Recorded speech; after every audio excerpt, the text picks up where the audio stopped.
नमस्कार सभी को। भारत की नदियों से संबंधित महत्वपूर्ण प्रश्न जो आपके एग्जाम और नॉलेज दोनों के लिए ही महत्वपूर्ण हैं। तो पहला है, भारत की वह सबसे लंबी कौन सी नदी है जिसका उद्गम और मुहाना दोनों भारतीय क्षेत्र में है।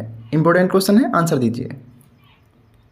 तो सही उत्तर हो जाएगा ऑप्शन बी, यह गोदावरी नदी है। यह महाराष्ट्र के नासिक जिले की त्रियंबक पहाड़ी से निकलती है और बंगाल की खाड़ी में गिर जाती है। इस गोदावरी नदी को दक्षिण भारत की गंगा भी कहा जाता है क्योंकि यह दक्षिण भारत की सबसे लंबी नदी है। और दक्षिण भारत की सभी नदियों संबंधित महत्वपूर्ण नोट्स, उनका उद्गम स्थल, उनका मुहाना, लंबाई, किस किस राज्य में बहती हैं, उनकी सहायक नदियाँ, ये सभी हम आपको प्रोवाइड करा चुके हैं। वीडियो के डिस्क्रिप्शन बॉक्स में यूट्यूब चैनल पर इसकी लिंक है, आप जा करके देख लीजिए, इंपॉर्टेंट है।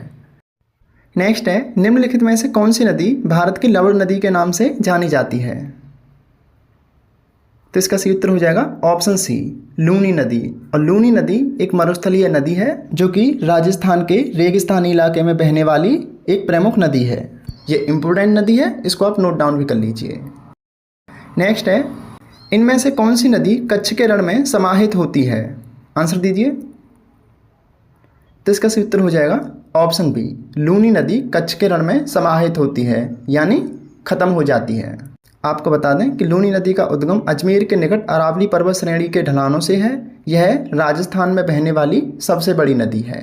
यही क्वेश्चन इंपॉर्टेंट है, एग्जाम में भी आया है कि रेगिस्तान में बहने वाली सबसे बड़ी नदी कौन सी है। तो ये लूनी नदी है, नोट डाउन कर लीजिए।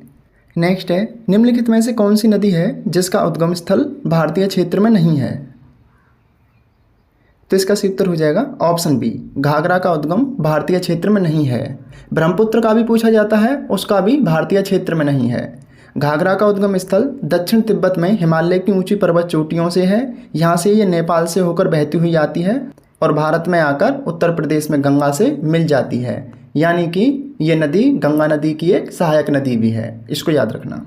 नेक्स्ट है, मानस किस नदी की सहायक नदी है। तो इसका सही उत्तर हो जाएगा ऑप्शन डी, ब्रह्मपुत्र की।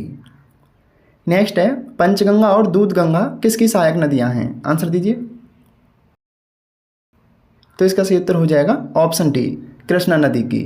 नेक्स्ट है, वेनगंगा और पेनगंगा किसकी सहायक नदियां हैं। आंसर दीजिए।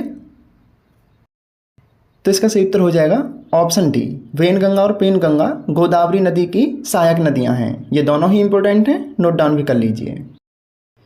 अगला है, क्षिप्रा नदी किसकी सहायक नदी है।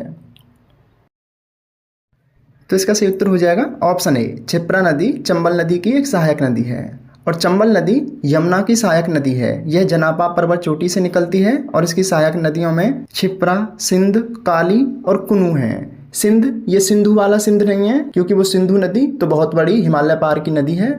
सिंधु और सिंध में काफ़ी अंतर है, दोनों को एक साथ मत जोड़ देना। नेक्स्ट है, निम्नलिखित में से कौन सी नदी ज्वार नदमुख का निर्माण करती है। तो इसका सही उत्तर हो जाएगा ऑप्शन ए, नर्मदा नदी ज्वार नदमुख का निर्माण करती है।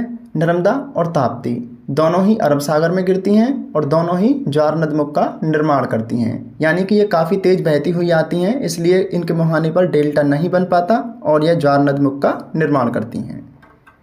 नेक्स्ट है, तवा नदी किसकी सहायक नदी है। तो इसका सही उत्तर हो जाएगा ऑप्शन ए, तवा नदी नर्मदा नदी की सहायक नदी है। और नर्मदा की सहायक नदियाँ देवना, मालिनी और सुखतवा हैं। तो ये आपके कुछ इंपॉर्टेंट क्वेश्चन थे। इससे पिछले क्वेश्चन आपको हमारे यूट्यूब चैनल शिक्षा मेरी दोस्त पर मिल जाएंगे। और ये आपके एग्जाम की अच्छी तैयारी के लिए भारत भूगोल की एक न्यू सीरीज चलाई गई है जिसमें आपको सभी महत्वपूर्ण क्वेश्चन और नोट्स प्रोवाइड कराए जा रहे हैं। सारे नोट्स और क्वेश्चन आपको फ्री ऑफ कॉस्ट दिए जा रहे हैं ताकि आपके एग्जाम की तैयारी अच्छे से हो सके।